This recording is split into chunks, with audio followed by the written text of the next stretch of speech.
80 minute के अंदर 8 देशों पर किया हमला। ईरान ने ऐसा पलटवार किया कि पूरी दुनिया हिल गई। नेतन्याहू के हमले के जवाब में सबसे पहले इजराइल पर हमला, फिर इजराइल के मददगारों पर हमला, जॉर्डन पर हमला, बहरीन में अटैक, यूएई पर भी गिरी ईरान की मिसाइल, कतर पर ईरान का हमला, सऊदी अरब के मिलिट्री बेस पर भी अटैक, इराक में अमेरिकी बेस को भी नहीं बख्शा। ईरान ने जो बोला वो करके दिखा दिया। क्षेत्रीय युद्ध शुरू हो चुका है। ईरान की सेना अब वो सब कर रही है जिसकी वार्निंग ईरान के सुप्रीम लीडर अली खामेनी ने दी थी। ईरान बख्शेगा नहीं, यह मैसेज डोनाल्ड ट्रंप और नेतन्याहू को मिल चुका है। यह मैसेज ईरान ने खाड़ी देशों को भी दे दिया है।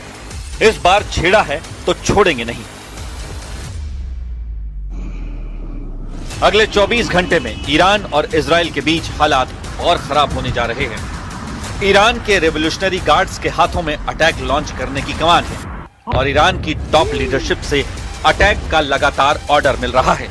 अब इजराइल और उसके साथी अरब देशों पर हर घंटे हमले का टाइम टेबल तैयार कर लिया गया है और बहुत जल्द ईरान फिर से इन देशों पर हमला करेगा। यही डर डोनाल्ड ट्रंप को सताया जा रहा है। ईरान के टारगेट पर इजराइल है, उसके दोस्त यूएई और बहरीन हैं, जो अब्राहम अकॉर्ड के साथी हैं, क्योंकि यहीं पर अमेरिका के अड्डे भी हैं। ईरान के टारगेट पर सऊदी अरब और कुवैत में अमेरिकी अड्डे हैं। कतर का अड्डा भी ईरान के टारगेट पर है। जॉर्डन को तो बहुत बड़ी सजा दे रहा है ईरान। ईरान ने 80 मिनट के अंदर 8 देशों पर हमला करके बता दिया है कि उसका पलटवार ऐसा होगा कि अमेरिका और इजराइल पानी नहीं मांगेगा। ईरान ने इजराइल और अमेरिका को हराने के लिए जो पलटवार ऑपरेशन शुरू किया है उसका नाम रखा गया है ऑपरेशन सीज ऑफ खैबर, यानी खैबर पर कब्जा। यहां खैबर के मायने इजराइल से है। 628 ईस्वी यानी 7वीं सदी में आज के सऊदी अरब में खैबर नाम की जगह पर पैगंबर मोहम्मद और वहां के योद्धा मरहब में जंग हुई थी। इस जंग में पैगंबर मोहम्मद के दामाद और इस्लाम में चौथे खलीफा अली ने मरहब को मार डाला था और इस तरह खैबर का युद्ध जीत लिया गया था। ईरान से युद्ध पूरे पश्चिम एशिया में जंग की वजह बनेगा।